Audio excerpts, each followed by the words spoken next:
Waboon zoonii lixa Oromiyaa ona Saasiggaatti tarkaanfii laalessaa diina irratti fudhateen injifannoo argachuu beeksise.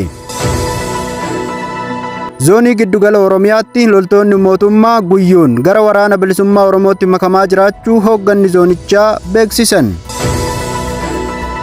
Harri eebila 19 bara 2026 ashamaa akkam jirtu kabajamtoota dhaggeeffattoota ayyaantuu miidiyaa kun sagalee qeerroo bilisummaa Oromooti hanga xumura oduu keenyatti waliin turaan affeerraa keenya.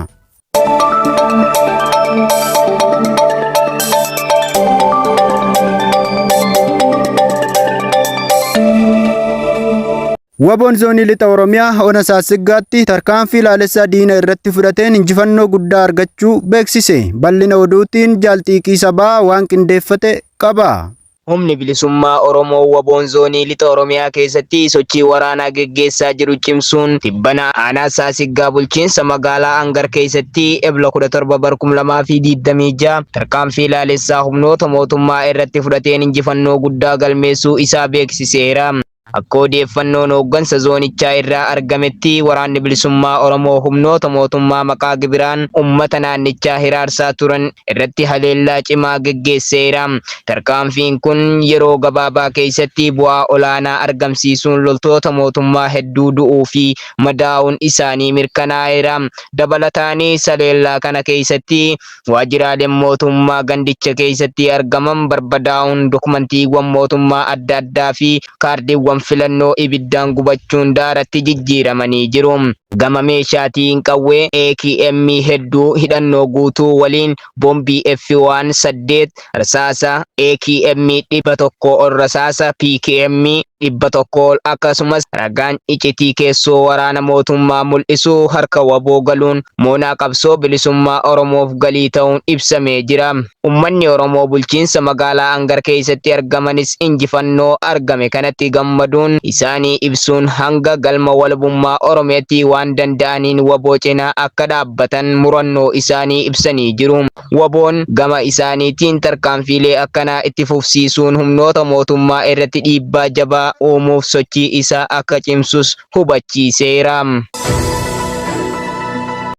Zoonii giddugaleessa Oromiyaa keessatti haalli nageenyaa jijjiiramaa jiraachuu kan agarsiisu taatee mul'ataa jiruun akka hooggantoonni waraana bilisummaa Oromoo zoonii kanaa ibsanitti loltoonni mootummaa gara wabootti makamuun guyyaa guyyaan dabalaa jira.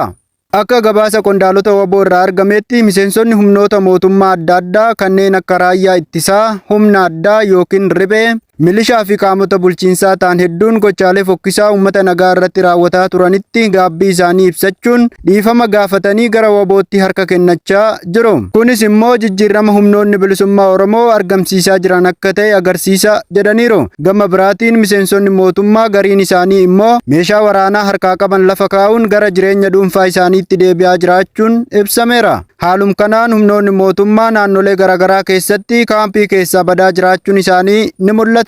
Godina Shawaa Kaabaa keessatti kaampiiwwan mootummaa aanaalee akka warra Jaarsoo, Kuyyuu, Hidhabuu Abootee, Dagamii fi Yaayyaa Gullallee keessatti argaman keessaa guyyaa irraa gara guyyaatti hirrachaa fi diigamaa jiraachuun mirkanaa'eera. Akkasumas godina Shawaa Lixaa keessatti aanaalee akka Adaa Bargaa, Meettaa Roobii fi Walqixxee keessatti ilmaan Oromoo hedduun kaampii mootummaa keessaa bahuun gara wabootti makamuun isaanii gabaafamee jira.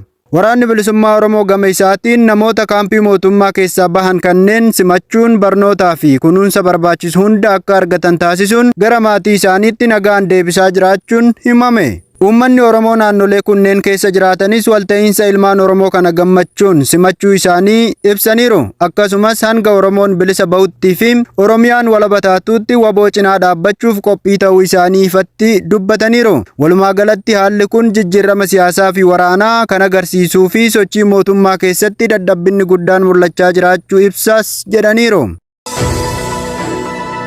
Kabajamtoota dhaggeeffattoota keenya oduun har'aaf qabnu kanuma waan nu dhaggeeffattaniif guddoo galatoomaa jechaa hanga qophii birootiin walitti deebinutti turtii gaarii qabaadhaa.